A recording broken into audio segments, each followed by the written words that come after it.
Next session, and the topic will be hybrid rollup. And let's start with the round introduction. So I'm Jeff from Rs History. Hey, I'm Jose from Metis, and I'm the head of marketing. My name is Pavel. I'm here taking over Ming. I am the developer relations lead for ZKM. Okay, so first question: how was last night? Successful. Lit. Very concise. Love it. So first question for Jose: what is hybrid rollup? So, hybrid rollup is a new idea that Metis Foundation came up with. It's basically like Metis Foundation have different econodes or different incubated projects, companies. One of them, or the first one being the Metis L2, the second one being, well, the second, third one like being some others, and the most recent one is CKM. CKM is basically a CKVM, or they're building a CKVM that can be implemented in pretty much any rollup, or to some extent, or later on in the network. The way we want to approach this is by combining the best of both worlds. So optimistic rollups have the fast confirmations, have the EVM equivalence, or the facility for developers to code on it because they're very familiar with the type of code, the architecture, but it doesn't have immediate finality. It takes 7 days for transactions to be finalized, and it doesn't have as strong of security assumptions as zero knowledge proofs. But zero knowledge proofs, on the other hand, also have some pros and cons. It has the censorship resistance capabilities, has enhanced security, and it has fast finality. So there's no 7-day window. Transactions, once they're completed or once they're actually added to the blockchain, they're added, they're immutable. So these are the main differences, but sticky rollups also have not so fast confirmations, and developers are still not so familiarized with this type of application. So what we're doing at Metis is taking a different approach and combining the best of these two, having the EVM equivalence and having the fast confirmations of optimistic rollups, while having the censorship resistance, security, and fast finality of zero knowledge rollups. Okay, to extend on that, where are we at this hybrid rollup? So the implementation of the hybrid rollup is fully dependent on CKM. On CKM deploying their CKVM, they already deployed their first testnet, and I think Pavel can tell us a little bit more about precise dates or approximates. Yeah, absolutely. So I guess I can go over what some of the challenges or just the implementation of the hybrid rollup is. Essentially, we're combining optimistic plus ZK, and in this way I can essentially have a means to withdraw in I have the option to withdraw slower but less costly, or faster but a bit pricier. I don't know if anyone here has used the Coinbase withdrawals, but essentially you can do an EFT, and that'll come into your bank account as a, I believe, wire transfer, and that'll take 3 to 5 days. Optimistic rollup takes 7, but you don't pay a fee on that transfer. There is the instantaneous withdrawal option, but then you pay a % fee based on how much you withdraw. So in a ZK withdrawal mechanic, you wouldn't pay a % fee. It would be more like if you transferred like $100 million and you want to withdraw that, you're not going to pay 1% fee for that $100 million. You're going to pay like just the gas for actually posting the proof. So in this case, we wanted to have an option between what people prioritize when withdrawing from a network. Some people, have smaller amounts that they want to withdraw, and they don't really care if they receive it within 7 days. So they might opt to use the optimistic portion of the hybrid rollup, or if they really care about moving their funds right away or as soon as possible, then they might use the ZK portion of the hybrid rollup so that's the main overview of like the benefits, but in terms of the implementation and the details of it, so we are using, we want to introduce like a module for Canon, essentially for, so Canon is what the optimistic OP Labs, I think, has created, which allows you to essentially include any type of, let's say, state validation mechanic. So you can essentially validate state using either the optimistic model, or you can even swap it out to a ZK model. So with that, there's some dependencies around.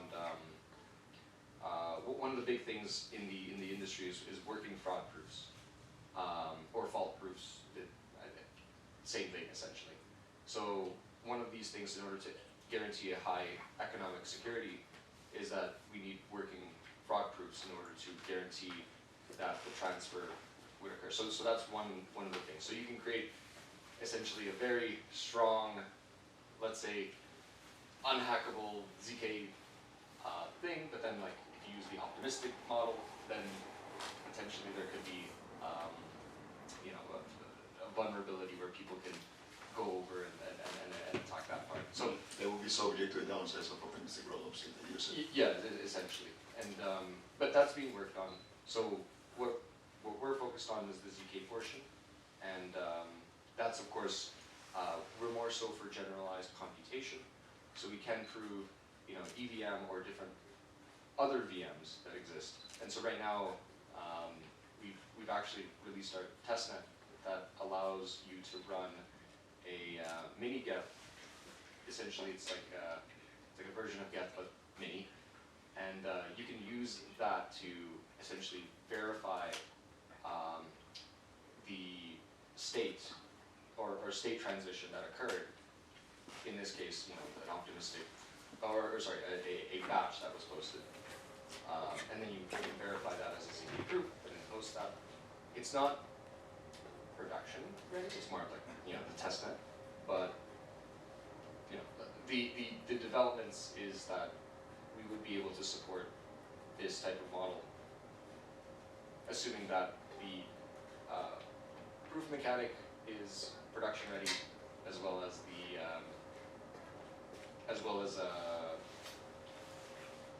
in essence, yeah, that's the primary hurdle, is that we're still working on overall security, as well as the speed of actual proof generation, because the speed is kind of not as performant. It takes about maybe 5 hours to generate a proof for a state transition using mini-get, and with more computation, it takes longer proof times, so we're also working on reducing that as well. There are ZK EVMs that are more specific to this, and they can generate proofs in a shorter amount of time, and then batch them essentially more efficiently. But we want to focus on the general computation route, because then that enables us to essentially potentially create rollups for every other L1 that's potentially even non-EVM.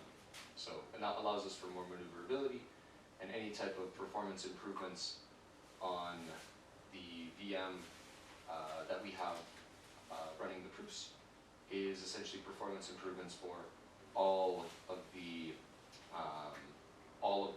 rollups that would essentially be implemented by this. That was kind of a long-winded answer, but essentially we're working on it. Yeah, thank you for the detailed answer, very detail-oriented. So to expand on that question, how does ZKVM turn Ethereum into like a global settlement? Yeah, so when a proof is posted, proofs are generated off-chain. So I need a way in order to, let's say, do something with that proof. So ZK proofs were invented like a long time ago, maybe like 30 years ago, but they still didn't have that common like use case that then I can have a layer where everyone can agree on this proof and then enact certain conditions. So blockchain came into existence, and especially like the smart contract implementations, and so that enabled ZK proofs, the proof itself, to be posted on a blockchain and then have specific code that would execute as a result of that proof. So this can be whatever type of operation. I can generate a proof, I don't know, proving that I have, I don't know, like 5 tokens of whatever, and then as a result of that proof, I could get 4 tokens by posting it. Obviously that's not a good example, but it essentially allows you to, Ethereum as the global settlement layer essentially allows you to post proofs and then enact certain actions when those proof conditions are met. And that can be anything from just generic data to essentially proving computations from a completely different blockchain and then just posting that to Ethereum for settlement. And in this case, like bridging is one big example where I could basically generate a proof that I executed a transaction on one network and post that to Ethereum. And then as a result, I would get that amount of bridged funds unlocked and sent, or minted, or whatever mechanic it is, and then sent to my address. So we have a paper that we published that describes this in a bit more detail, but essentially it's we call it the entangled rollup design, which doing an action in a completely different blockchain can impact another completely independent blockchain, but using proofs as this means of relaying that information was done, or tokens were bridged. But does that mean that no gas fees included? You just need to generate proof? So you need to generate the proof as well as post the proof. So the gas fee would be required for posting the proof, but the generation itself would be much lower than running any computation than on a blockchain. So you offload the computation on an off-chain machine, generate the proof, and then post that proof on-chain, which then gives you those guarantees that this proof happened, and then as a result, here is the action that would occur as a result of posting this proof. Just to add a little bit more to that, one of the main reasons why we also say the global settlement layer is because nowadays, or in this panel, we're mainly focusing on blockchain technologies, but at the end of the day, like zero-knowledge proofs could be implemented and could be used to secure way more than that. We're seeing a lot of IoT, like an insane increase in IoT devices, and all of these are susceptible or subject to potential hacks.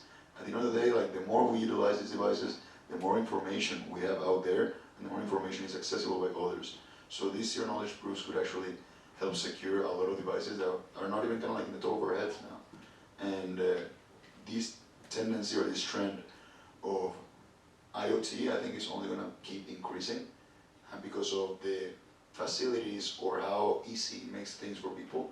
The same way, you leave a lot of information like available. So these zero-knowledge proofs could help secure not only all of these blockchains, but as well IoT devices that are increasingly expanding across the world. That's also one of the reasons why we refer to it as the global settlement layer, like Ethereum. Got it. Okay.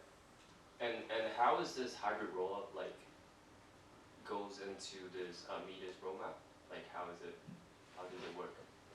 Well, yesterday, like we were chatting about how the next step for Metis is decentralizing the sequencer. Yes.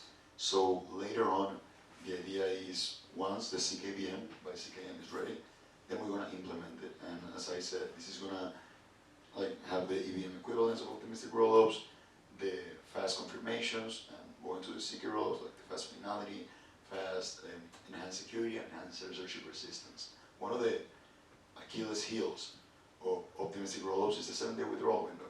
Because I mean, like, who would want to keep their phones locked for 7 days? And this is seriously going to improve that time window. Like, originally they were shooting for 4 hours. I've heard, I don't want to like spill any alpha, but I've heard that time is being reduced a lot. So if that's the case, we could start seeing this type of technology, like a hybrid rollup, being actually implemented for payments. Because we have never seen an optimistic rollup for payments, because what vendor would agree to receive their funds 7 days later? But it can happen in a near immediate fashion. That changes the game. And we already saw it with banking apps and just kind of like financial apps. People do it on their phone. They tap their phone, they even send a transaction. They have a lot of different alternatives nowadays. And we could have this same thing with for vendors with hybrid rollup. We could enable this, and they won't even know that they're using kind of like zero knowledge proofs or etc. It will be such a seamless experience. So I think by copying the blueprint that we have seen by these banking apps and these kind of like financial apps and phones that have expanded so quickly, we can figure out a way of also making this technology arrive or kind of like reach all of these vendors, and for them to know that they can have the same efficiency as they do right now, but with way more security as well. So does that mean that Metis is going to turn into hybrid rollup Yes, sir. in the future? Okay, okay. Right, very interesting. So in between, if it turns to a hybrid rollup, if I were to use it as a user, I get the flexibility to choose between which one I use, and their performance is between OP Optimism and ZK. Is that how it works?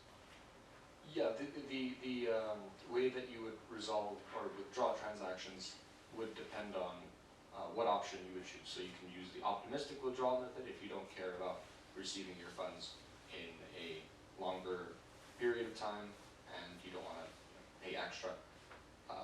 But if you're, for example, you want to have as soon as possible, the funds ready on layer 1, then you can use the ZK method as a means to withdraw. So you essentially get more of a choice for the day-to-day actions that a typical person that would use blockchains and be bridging across like different layers. Okay. So the performance will be in between. And so by doing this, implement this, are you seeing any like challengers or challenges on the way? There was 2 proposals by Optimism also has a proposal for potentially using ZK as the finalization mechanic inside Canon. So there were 2 proposals, one by RISC-0 using the RISC-V instruction set, and then Mina also posted a proposal on that site, and they're using MIPS32, which is what we're using for our proof generation.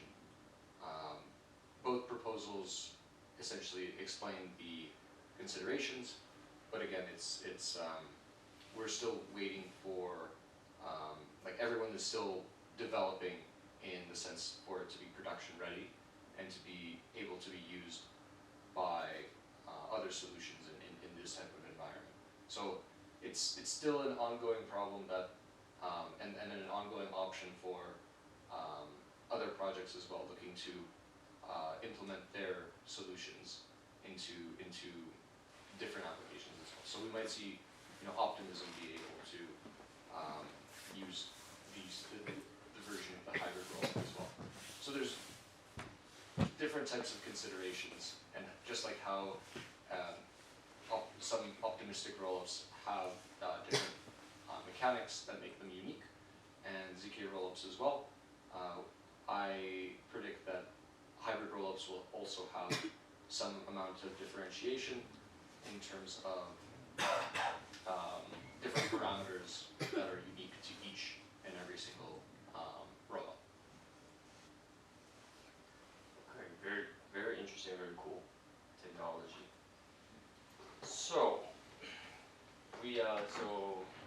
Jose, we mentioned that yesterday talking about how people will want to choose Metis other than other blockchains, L2 solutions. And adding this hybrid rollup into like the game, how would you see this changing like the future landscape of the L2 ecosystem? So I believe, like, whenever we were talking yesterday about the decentralized sequencer, like about properly aligning incentives, I think that's how we really get users to prefer or to decide to use the network. But in terms of builders, I think this is where CKM, the hybrid rollup, really comes in, because it brings a lot more of alternatives and a broader scope of what these developers can do in the network, what applications they can create, and to what extent they can build and imagine the things, you know? As of right now, there are a lot of limits, also because of the 7-day window, and applications could really be benefited from reducing this window to a 4-hour period or less. So I believe it's going to be one thing for each. Properly aligning incentives through sequencer decentralization and staking will bring them users to a network. And the hybrid rollup will enable a lot of facility for the developers, and it will be a great incentive for them to go. I mean, as well, like the CK or hybrid rollup combined with the $500 million ecosystem fund that we have, I think that's going to be the incentive for the developers. Yes, do go check it out. They have a huge grant coming up. What is it? Ongoing? It's ongoing. Ongoing. So yeah, if you're a developer, if you're interested in building such an application, also they're rolling out this hybrid rollup. So do check it out if you're interested. And so the last question, back to open information, back to our title, Open Information House. What do you say is open information, or say open web to you? I'm gonna let Pavel take this one first. I already replied yesterday. Okay, yeah. Open information to me means open source, so open ideas. We want to create a way that other people can utilize solutions that exist in better ways. And so what we want to communicate, and the values of ZKM, is that we want to make sure that the idea behind implementations are open and people can share their feedback, the limitations. You know, people might say, oh, well, maybe this folding scheme introduces vulnerabilities over here, so maybe it's not good to use it in this case. But then, like, it might be good to use it in this case if it's secured by this other proof generation type. I think I maybe misphrased those things, but it essentially stimulates ideas and discussions around this open concepts, and creates a way for people to experiment and choose the best idea that will be able to be used by everyone. And you know, Metis is originally built on the OP stack, so, and then there's a lot of projects that are also built on that OP stack, because it's you know, open source, and then they have the ability to, you know, there's a lot of support and integration for this. We want the same values in terms of this open source idea sharing, and then picking the idea that best fits what users want, and then that open idea and information sharing is what I think open information means. So open source, essentially. Awesome, awesome. So Jose, I know you answered yesterday, and it's been through a whole day, so you might have some new revolution. So you want to update your version of open information? I wouldn't update it, but I would give another one maybe, because I like the first one. Okay. So I would say open information is lack of information asymmetry, lack of information siloing, and having an even play field where everyone can access the same information, and there's no privileges for those who get to silo it or keep it to themselves. So this would allow for equal opportunities across the world, which is what we want. Equal opportunities, and for the differentiating factor to be how much people want it, how much they're willing to give in to really succeed at what they want, but not just someone having better access to information or better resources than other one. That's how I look at it, or that's how I think of open information. Okay, looks like you got a lot of revolution yesterday. So that's it for all the questions. Do we have any questions from the audience? Is there a token for CKM? We're asked that a lot. Currently, we are running a points program. Oh, I love points. So you know, token, but I guess not non-transferable. So if you're interested, Potential token. But if you ask one token, you cannot run away after you ask the question. All right, potential token. All right, any other questions? Okay, thank you gentlemen for joining early Saturday morning. Thank you all for joining. Thank you all. thank you.